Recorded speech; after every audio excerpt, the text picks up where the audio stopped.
Good evening, everybody. Welcome to CW Live. My name's Chris Webb, Head of Communications. I'm joined today by our General Secretary, Dave Ward. How you doing, mate? You all right? Yeah, all right, Chris. Yeah. Hi, everybody. So, I'm not sure how much we could have squeezed into this week, Dave, but it's been a bit bananas, isn't it? But we felt, and Dave was feeling that it'd be good to come on and round it all up because it's been a hell of a week for the union. Both in terms of obviously our primary interest, which is looking after you in the workplace, which we do every day, and we want to talk through the raft of strike action that the union has served notice on the various employers this week. And also we've been, we say quite often the phrase Dave uses, we want to be the best union in and out of the workplace. We've been involved in the hugely successful launch of Enough is Enough, a new campaign to tackle the cost of living crisis across the country, which has gone from 0 to 100 almost overnight with mass viral videos and viral content online, etc. So, and we know you've all as members been interested in that as well. So, lots to talk about, Dave. Obviously, been busy day. I don't want to keep you all evening because I know it's been a long one for you, and I know we got plenty more coming in both of our ways and all of the union's ways in the coming weeks. Probably worth me, rather than you having to remember all these things because there's so many, reading out the notice we've served this week, isn't it? So our strikes then, Friday the 26th of August, big one, Royal Mail Group, 115,000 members taking national strike action for the first time since 2009, Royal Mail Group, and also on that day, all of our post office, Crowns and supply chain members. So around about 120,000 CW members in total on that day, Dave. On Saturday, the 27th of August, our post office Crowns will take action again. I think this is the fourth bout of industrial action, is worth saying as well, for our post office members. The other side of the bank holiday, Tuesday, the 30th of August, we have back for the second bout of industrial action commencing our BT Group, Openreach, and we're also joined on that day again by the post office admin and supply chain members. So about 44,000 CW members on strike on the Tuesday. Then a massive one, Dave, as they're all big, but this one seems to be the biggest in terms of numerically for the union. Wednesday, the 31st of August, we have the whole of our Royal Mail Group membership out, the whole of our BT Group membership out, and everyone working in Openreach. So around about 165,000 CW members, by far, actually, times 4 plus the biggest strike so far in the trade union movement in the UK in 2022. And then we have Royal Mail Group again, 115,000 members out again for 48 hours on the 8th and 9th of September. So that is some programme of action, Dave. Very common themes in terms of the issues that we're dealing with these employers. Common reaction from the union, which is to take them on and to defend our members. I think probably worth you at the start of this session giving an overview on that action and your thoughts on it. Yeah, so I mean, first of all, as you said, common themes. Our members across the piece there in all the companies that we represent workers in, they know that they're being mugged off by the various companies in terms of the work that they've put in, the amount of times the union does deals on change to get these companies moving, the efforts that all of those workers have put in during the pandemic to keep these companies going, has seen those companies all make huge profits, but they've made the wrong choices. And it is interesting. It's the same position where they've looked after themselves, including the bosses taking unacceptable bonuses and pay rises and giving money to shareholders. In the case of the post office, obviously the government sitting behind that, and not loosening up the company to actually do the deal which our members deserve. So it's the same issue. It's that workers aren't getting a fair deal. And, we're part of that. Other unions are obviously part of that as well. I mean, they call it a summer of discontent, but I actually think it's a lot bigger than that. I genuinely do believe that people are just saying we can't carry on like this. Companies can't continue to work like this, and there are solutions to this. But let me say to our members watching tonight, it's not just about taking strike action. It is about reaching agreements in all of those disputes where we've served notice. Our officers, our national officers, and all of the union's representatives, we'll be doing everything possible to try and reach a settlement, because that's what we want. We know the companies can afford to put more money on the table. It's just the choices that they've made. They've got to change those choices. Your solidarity as workers will help that. Let me talk a little bit about the individual disputes. So in the post office, they've taken most strike action at the moment. And again, the workers have come together really, really strongly, because they know that what the post office management are doing is wrong. Not just in this year's pay and last year's pay, but also in the reality of how they're managing that company. And, the post office can have a really strong future. And I do want to say to our members, separate to the disputes, we are in dialogue with metro mayors up and down the country. We're in dialogue with government and with the company around creating new models, new post offices for the future, with products and services that will help secure a future where we co-design that type of post office with communities where workers can have a greater say in running those post offices. That's all there. And the government and the post office themselves, who haven't got any ideas on how you build the future of the company, they've got to start listening to us on that as well. In terms of BT, they've taken the first strike action in over 35 years. It was fantastically well supported. And we were out on picket lines, and we noticed, one, the strength of our members, the feeling of how hostile they were to the company, because they've seen through what the CEO and what the board have been doing. But what was interesting as well was the amount of managers that were out and about on those picket lines, not Jansen, the CEO. I think he went missing in action, couldn't face the media or anything. But those managers were really supportive of the workers. And that always tells me that we're moving that dispute forward as well. When they start siding with the workers, when they start saying you're absolutely right to be doing this, that message is going to be filtering back to the company. And there are signs, good signs now, that position of them not negotiating is no longer sustainable. There's some sort of back channels that are starting to open up. So we're moving that dispute forward. With Royal Mail Group, again, the actions of the company are just completely unacceptable.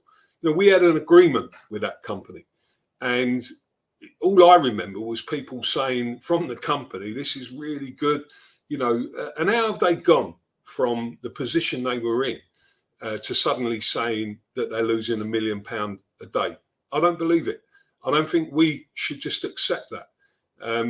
We need to set out the future of that again. We need to get them back to the original agreement. And we're confident that with all of what we've got, with the support of our members, that we'll do that, and we'll get our members the pay deal that they deserve there with the action that they'll be taking in the next week or so. So, let's try and see if we can move them disputes forward. The union's always looking at ways of solving these problems, and we're always looking at ways of piling the pressure on the companies, not just through announcing strikes or taking strike action, and that's going to continue. But I think what's also interesting, Chris, is the work that we've been doing with other trade unions, with community organisations, and as you say, perhaps we should talk about the Enough is Enough campaign.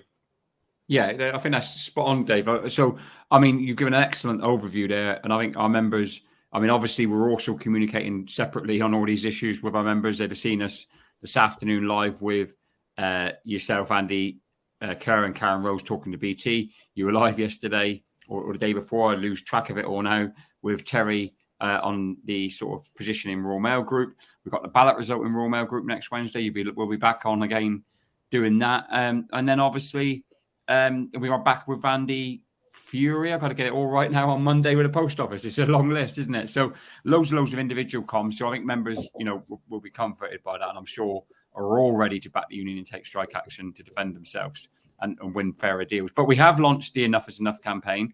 That's to give members some context. Maybe they haven't seen it. The launch video, which yourself and some of our members feature in, has reached over 7.5 million people now. Over 250,000 people have signed up. The campaign ethos is about tackling the cost of living crisis, like ending the use of food banks, bringing about decent homes for people, pay rise, and a host of other societal issues.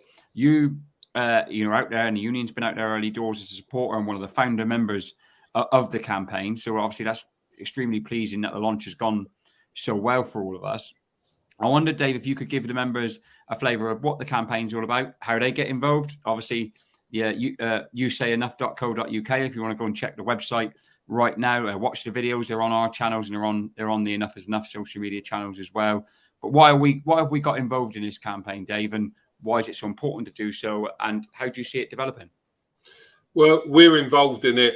We're right at the centre of it in terms of how it's evolved. And it's part of our building collectivism strategy. A lot of our reps will remember the conference that we held, Zoom conference last year. Will remember debates that we had at our general conference. And the CW is alongside standing up for our members and defending our members' pay terms and conditions and seeking enhancements of that. We also know that you can't ultimately be successful unless you've also are standing up for our members outside of the workplace. And we call that simply building collectivism. And the Enough is Enough campaign is part of that, along with New Deal for Workers. And I want to explain a little bit about how it all fits together, because, it's important that the members recognise that we're doing this to continue to support the jobs, the pay and terms and conditions. We want to create, in a nutshell, the race to the top. And we've got ideas on how we do that. We also recognise, I think, that there's a political vacuum in the UK at the moment. And, when you look at the current election that's going on for the next Prime Minister amongst the Tory party, I just think it's incredible. I think that they've got their own race to the bottom going on, politicians at the moment, on how useless they can be. They're not going to offer any solutions. And, Labour are off the pace as well. They haven't yet stepped up to that. So Enough is Enough is about trade unions coming together. And we want it to become a platform for sensible forms of collective action, where we put pressure on politicians to act, to change things. And we also want it to make sure that we are offering solutions. I think that's the problem today. Too many people are comfortable in jobs, in boardrooms. There's an imbalance of power and wealth in the UK that's been decades in the making. And the current crisis is cost of living and everything else has just made it worse. And we've got to put these people under pressure now. They do not have the solutions. And our campaign is about bringing people together across working class communities, across race, across gender, diversity. We're all at the moment being let down by the current state of the UK and politics and the choices that governments make. There's a lot of talk about the economy. Well, let's be clear. The economy is not a science. There's nothing out there that says, if you do this, it all works. And if you do all of that, it doesn't work. It's about the choices that these people are making. And the truth is they're making choices that protect their own power and wealth. And our campaign is about coming right through the middle of all of that and bringing about change. We're doing some really interesting work with good politicians in regional and local areas about creating community wealth building, about giving people confidence again that they can change. And this is where, we push our own industrial policies through those campaigns. We want to see post offices started to be opened up, new models.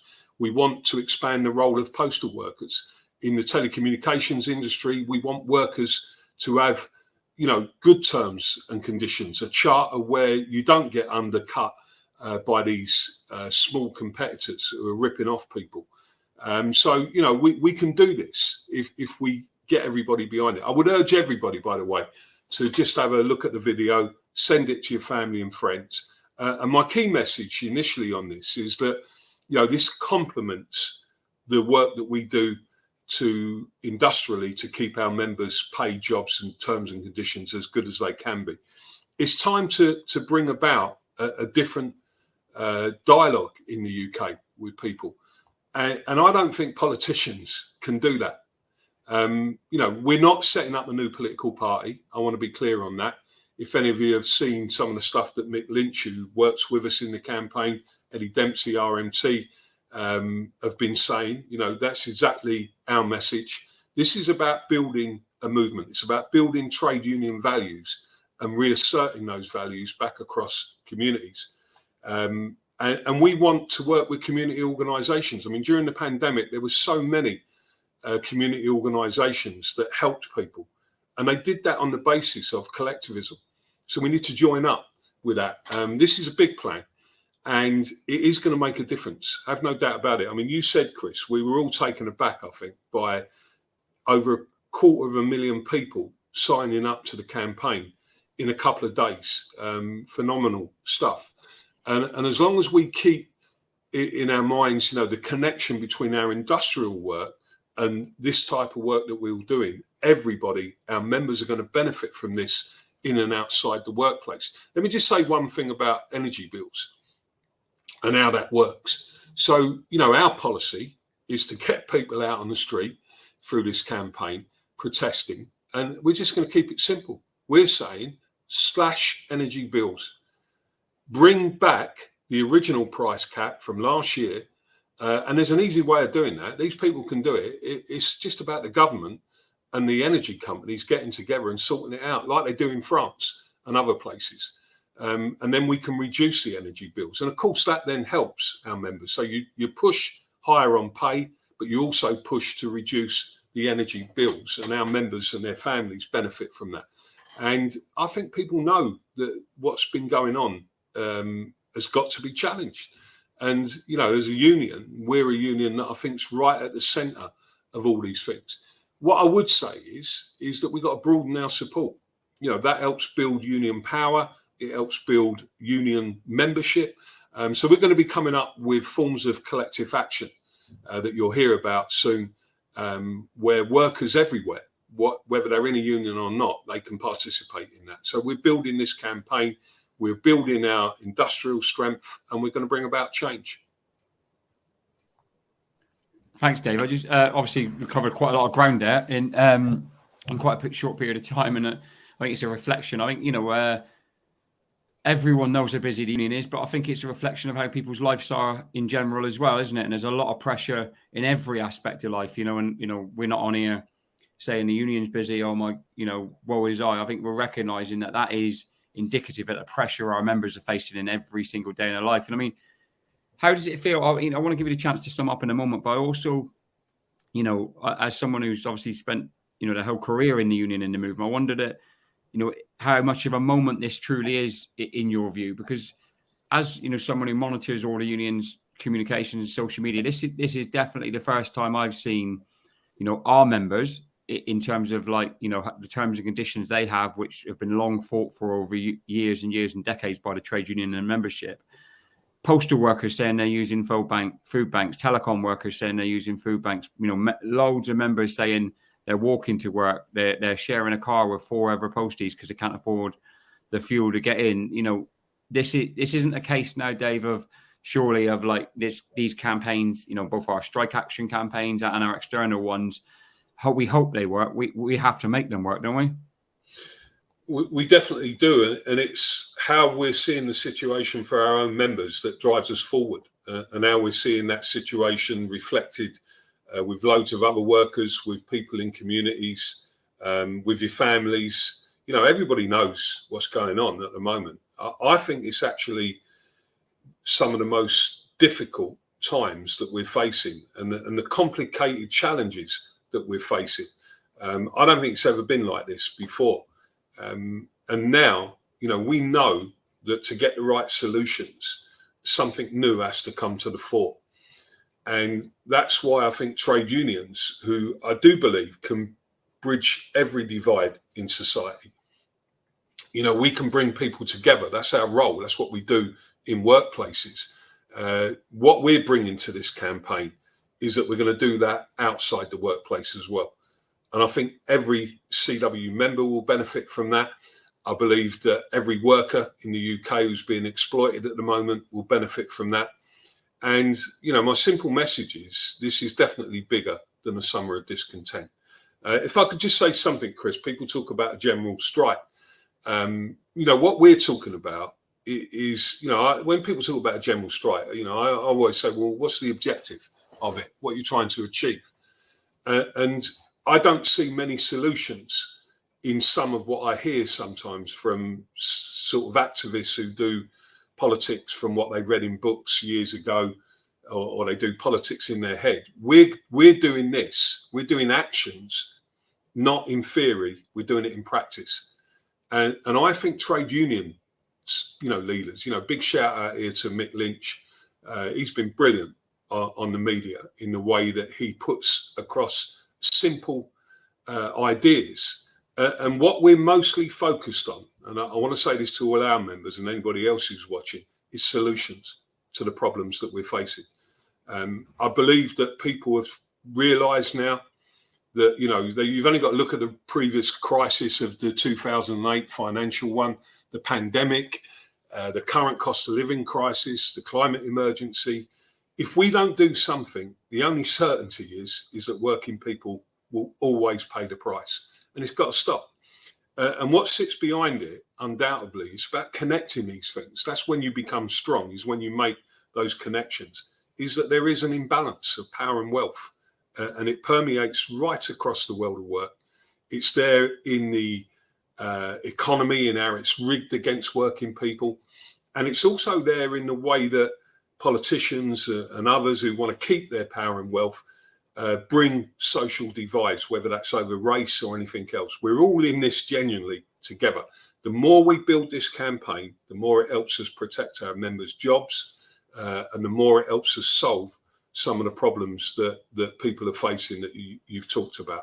It is that serious, and we're not walking away from this. This is going to build and build and build. And in a nutshell, Chris, it's about bringing collective strength of trade unions right across the UK. All right, thank you, Dave. Well, thank you for your time. I know it's Friday evening, and it's been a long old week, and we're busy again at the weekend with media and stuff like that. So thank you to you for your time. Right. Thank you to the members who have tuned in and watched. We've produced a lot of content this week, haven't we? Thanks to our members. You guys, you're doing a fantastic job. We've got engagement at levels in our union that beats any other organisation.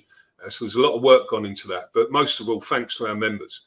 I mean, we're always proud of the way they are. They're all good people. And I think they're doing the right thing in showing solid support for the trade union. Let's build on that together. Thank you, Dave. Take it easy, everyone. Speak to you.